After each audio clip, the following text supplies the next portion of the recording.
Hello guys, welcome back. आज हम करने वाले हैं वर्क डन के बारे में और बहुत आसान और इजी टॉपिक है ये। इसके कुछ पॉइंट हैं, पॉइंट में हम इसको समझेंगे। जैसे एनर्जी एक्सचेंज ये दो तरह से हो सकती है। पहला जो इसका तरीका है energy exchange in the form of heat, और एक है energy exchange in the form of work. तो दोनों तरीके से एनर्जी जो है वो सराउंडिंग के साथ सिस्टम की क्या हो सकती है, एक्सचेंज। ओके, सेकंड पॉइंट की अगर मैं बात करूं यहाँ पे, वो है वर्क। वर्क के बारे में आपने कई बार सुना होगा। तो वर्क क्या है? It is a mechanical way of transfer energy. ठीक है ना, mechanical way of transfer energy, mechanical वे। इसके अलावा आपने कई तरह के वर्क पहले भी पढ़ चुके हो आप। जैसे वर्क डन जो है वो इक्वल होता है किसके? Force into displacement. इसके अलावा इलेक्ट्रिकल वर्क, ग्रेविटेशनल वर्क, ये सभी के सभी फिजिक्स की टर्म है। ये इलेक्ट्रिकल वर्क, ग्रेविटेशनल वर्क, ठीक है। और एक और है, उसको कहते हैं हम स्प्रिंग वर्क। ठीक है, ये सभी के सभी वर्क जो है आपने इसमें पढ़े होंगे। अच्छा, इसके अलावा जो है हमारे पास वो है मैकेनिकल वर्क। अगर मैं कहूँ मैकेनिकल वर्क, तो यहाँ पे जो मैकेनिकल वर्क है ये गैसेस टर्म में यूज किया गया है, और इसको हम बोलते हैं क्या? माइनस का P एक्सटर्नल इनटू में डेल्टा V। यहाँ ये चेंज इन वॉल्यूम है और ये प्रेशर एक्सटर्नल प्रेशर है। अब इसको समझने के लिए इस तरीके से एक पॉइंट बना सकते हो, जैसे कि हम अब डिस्कस करने वाले हैं कि जो P एक्सटर्नल है वो किस तरीके से, जैसे W की वैल्यू है माइनस का P external into delta V। अब दो तरह के पॉइंट होते हैं। एक है आपका एक्सपेंशन के केस में क्या होगा, एक्सपेंशन, और एक है आपका कंप्रेशन के केस में क्या होगा। इसको एक छोटे से डायग्राम के फॉर्म में हम समझते हैं, एक्सपेंशन और कंप्रेशन। देखो, ये एक पिस्टन है, इसके अंदर गैस है, ये गैस है। अगर मैं कहूँ कि ये जो बाहर का जो प्रेशर है इसको हम बोलते हैं P एक्सटर्नल, और ये अंदर के प्रेशर को कहेंगे हम प्रेशर जो कि किसी गैस का है। अगर अंदर की गैस का प्रेशर बाहर से ज़्यादा है, यानी मान लो यहाँ का 3 है प्रेशर 3 atm, यहाँ का 5 atm है, तो आप समझ जाओ कि ये गैस एक्सपैंड होने वाली है, यानी ये वॉल्यूम बढ़ने वाला है। पहले आपका वॉल्यूम क्या था? पहले आपका वॉल्यूम था V। अब आपका वॉल्यूम क्या हो गया? अब आपका वॉल्यूम इंक्रीज होकर बढ़ा V। ठीक है, तो there is a change in volume. यहाँ हम इसको बोलेंगे क्या? एक्सपेंशन। एक्सपेंशन के केस में आपको पता लग ही गया है कि जो वॉल्यूम है वो क्या होता है? इंक्रीज। तो पॉजिटिव। पॉजिटिव वैल्यू की अगर मैं यहाँ रखूँ इसको डेल्टा V की जगह, तो आपका आंसर क्या आएगा W का? ये आ जाएगा आपका नेगेटिव। यानी work done by the system, work done by the system जो होगा वो हमेशा क्या होगा? नेगेटिव। अगर आप देखो तो यहाँ जो गैस है ये किस पे वर्क कर रही है? गैस एक्सपेंड हो रही है, तो ये वर्क कर रही है पूरे सराउंडिंग की तरफ। ठीक है ना, ये तो एक सिस्टम है।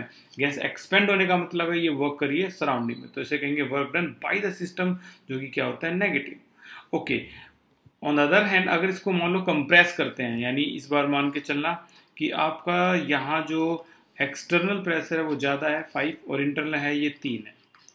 अब ये गैस कंप्रेस हो जाएगी, ये कंप्रेशन होता है। ठीक है ना, और इस केस में अगर मैं कहूँ कि डेल्टा V क्या हो रहा है, अगर आप खुद ही देखोगे तो ये कंप्रेस है, तो डेल्टा V डिक्रीज हो रहा है, यानी नेगेटिव है।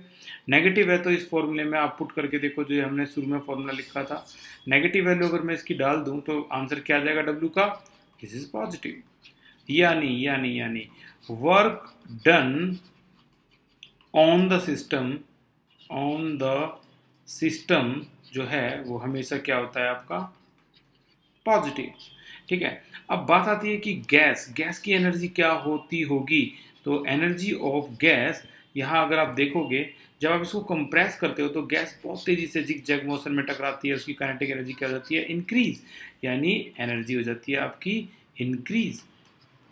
और जैसे ही इसको एक्सपेंड करोगे, यानी ये वॉल्यूम बढ़ जाएगा, तो गैस क्या हो जाती है? रिलैक्स। अब वो आराम से टकराते हैं एक दूसरे के साथ। ठीक है ना, स्लोली स्लोली इस तरीके से। तो यहाँ हम लिखेंगे गैस की एनर्जी क्या हो जाएगी? डिक्रीज। ठीक है ना, गैस एनर्जी जो है वो यहाँ हो जाएगी क्या, डिक्रीज।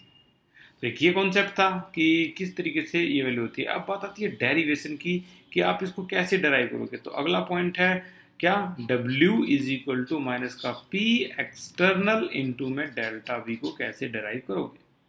तो देखो जैसा कि आपको बताया फोर्स जो होता है वो है क्या है, फोर्स वर्क जो है वो क्या है, फोर्स इनटू में डिस्प्लेसमेंट है, फोर्स इनटू डिस्प्लेसमेंट।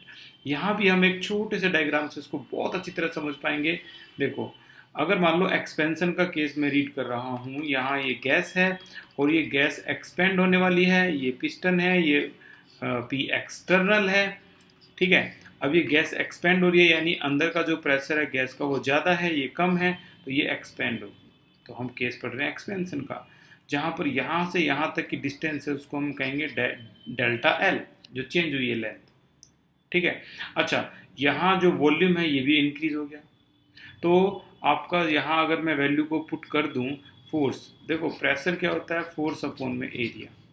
तो फोर्स की वैल्यू क्या हो जाएगी यहाँ पर, प्रेशर इंटू में एरिया इंटू में डी की जगह मैं क्या लिख सकता हूँ, डेल्टा एल।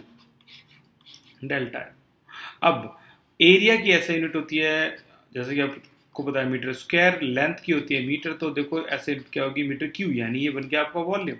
तो प्रेशर इंटू में delta we, change in volume, इतना वॉल्यूम जो है आपका वो चेंज हो गया, इंक्रीज हो गया, एक्सपेंड हो गया।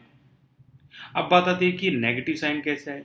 देखो यहाँ ये जो प्रेशर है गैस का ये ज़्यादा है, ठीक है ना, ये बाहर की तरफ है, लेकिन ऊपर भी तो एक प्रेशर एक्सटर्नल है। अगर मैं यहाँ एक्सटर्नल प्रेशर की बात करूँ तो डेल्टा वी के साथ ये अपोज कर रहा है इसको, ये इस डायरेक्शन में है, ये इस डायरेक्शन में है, ठीक है ना, ये दोनों अपोज डायरेक्शन। तो उसकी वजह से यहाँ पर एक साइन लग जाता है, W is equal to minus P external into में डेल्टा वी, यानी एक्सटर्नल प्रेशर का जो वैल्यू है वो कम है और इंटरनल प्रेशर, जो प्रेशर ऑफ गैसेस की वैल्यू ज़्यादा है, ये एक्सपेंड हो रहा है आपका, ठीक है।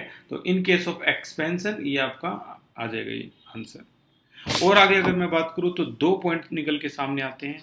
एक तो ये कि W का जो फॉर्मूला है वो होता है माइनस P एक्सटर्नल इंटू में डेल्टा V, और यहाँ पर जो P है वो आपका कांस्टेंट है। और अगर बाई चांस P कांस्टेंट नहीं है तो आपका जो फॉर्मूला हो जाएगा वो माइनस V2 और V1 इंटीग्रेशन का, और ये P एक्सटर्नल इंटू में डेल्टा V। यहाँ जो प्रेशर है अगर कांस्टेंट होता तो ये बाहर आ जाता, यहाँ पे आ जाता, लेकिन ये कांस्टेंट नहीं है तो यहाँ लिखेंगे हम, यहाँ पर इस केस में P नॉट कांस्टेंट। तो ये दो बातें निकल के सामने आती है वर्क डन के केस के लिए। तो उम्मीद है आपको ये वीडियो समझ में आई होगी और आसान भी लगी होगी। In case of expansion, in case of compression, क्यों ये वैल्यू जो होती है वो एक्सटर्नल इंटू में डेल्टा वी, ये माइनस, कभी कभी आप देखोगे तो ये माइनस होती है और कभी कभी आप देखोगे तो ये वैल्यू प्लस हो जाती है, प्रेशर एक्सटर्नल इंटू में डेल्टा वी। तो केस है ये किसका, एक्सपेंशन और compression. This is for expansion, this is for compression. Thank you so much for the class.